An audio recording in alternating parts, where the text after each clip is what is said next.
Hello সবাইকে, কেমন আছো তোমরা? আমি তো ভীষণ ভালো আছি। তো 12ই এপ্রিল গত পরশু দিন ছিল হনুমান জয়ন্তী। তো প্রত্যেকেই নিজেরা নিজেদের মতন করে হনুমান জয়ন্তী পালন করেছো এবং উপোস করেছো প্রত্যেকেই। তো আমি গেছিলাম আমাদের কৃষ্ণনগরে ষষ্ঠীতলা যে মন্দিরটা আছে, হনুমানজির মন্দির। তো সেখানে আমি গেছিলাম পুজো দিতে।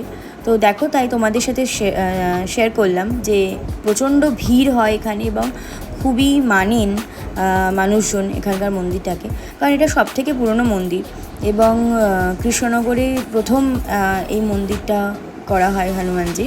এবং তারপরে অনেক মন্দির হয়েছে, যেরকম কৃষ্ণনগর গভর্নমেন্ট কলেজের পিছনে হয়েছে, মন জিনিস আছে ইলোরার মোড়ে, সেখানে হয়েছে।